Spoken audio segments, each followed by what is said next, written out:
Bung, adakah pengalaman spiritual yang berhubungan dengan dalam bisnis Anda?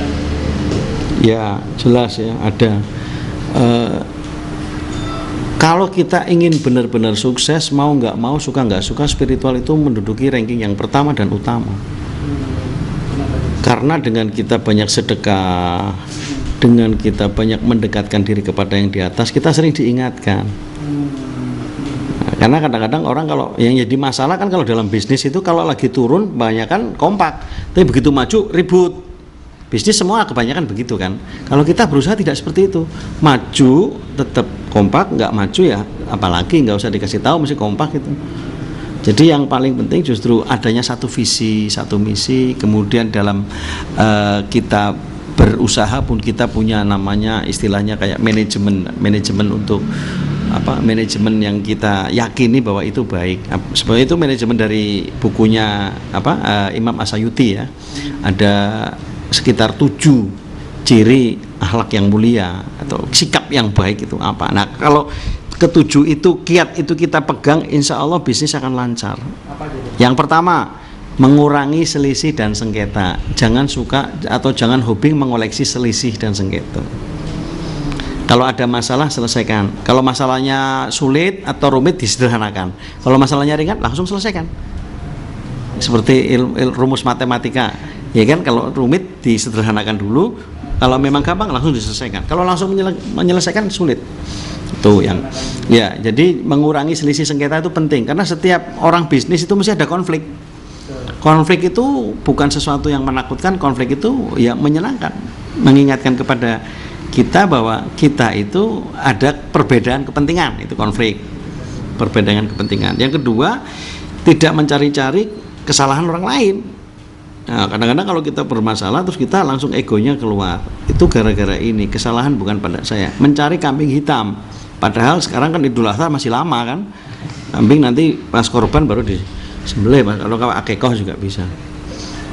Jadi mencari kambing hitam, mencari-cari kesalahan orang lain ya, itu tidak relevan untuk menjadi kalau pengen usaha kita besar. Kemudian yang ketiga, menyadari dan memperbaiki keburukan diri sendiri. Jadi jangan suka menunjuk kesalahan orang. Jadi semua orang itu punya aib ya. Semua orang itu punya kesalahan, semua orang itu punya dosa. Justru kita menghitung itulah dosa kita sendiri. Mana sempat kita ngerasani orang lain. Mana sempat kita membicarakan keburukan orang kita sendiri masih banyak sekali. Kemudian yang keempat, ini penting, tahan menderita, tahan banting, tidak banyak mengeluh.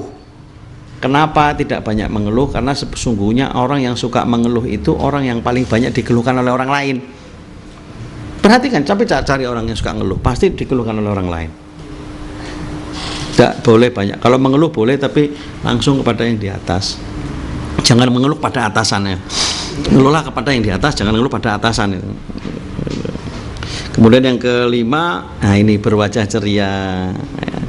Terhadap yang tua maupun yang muda, kita harus full smile karena kita ada di smile group gitu. Orang-orang yang penuh dengan smile gitu. Karena nama smile group itu kan filosofinya bukan hanya senyum sebetulnya. Smile itu kan dulu singkatan itu, sarana meraih ilmu lengkap dan efektif. Ada singkatannya, sarana meraih ilmu lengkap dan efektif. Lengkap artinya apapun ada bahasa Inggris, ada komputer, ada pelatihan-pelatihan, semua ada di sini. Efektif karena waktunya singkat, padat dan memikat. Kemudian cerah ya, ceria dengan siapapun juga. Kemudian yang iya, masalah bukan masalah. Yang jadi masalah kalau kita mempermasalahkan terus, itu malah masalah jadinya. Tapi kalau nggak kita permasalahkan, masalah akan cepat selesai, insya Allah. Yang keenam, berbicara yang sopan, santun kepada siapapun juga. Saya pernah baca buku dari salah seorang entrepreneur yang paling kaya di dunia, namanya Donald Trump kalau salah ya. Udah kenal ya? Kemarin ketemu ya. Iya, Donald Trump ya pernah bilang di dalam bukunya begini, orang yang sukses itu adalah bagaimana dia memperlakukan karyawan yang paling bawah. Karyawan yang paling, jadi karyawan paling bawah itu tukang sapu, tukang parkir misalnya.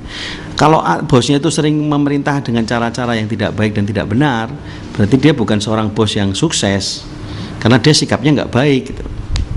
Sikap bukan segala-galanya, tapi maaf, segala-galanya diawali dari sikap yang baik dan benar.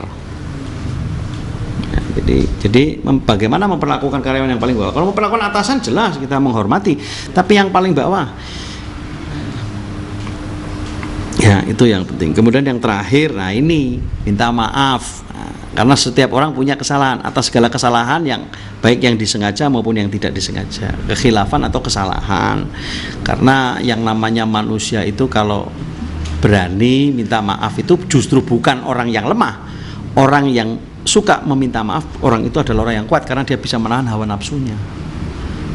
Meminta maaf bukan indikasi Anda itu orangnya lemah, bukan indikasi Anda orangnya loyo, bukan indikasi Anda orangnya hina, bukan.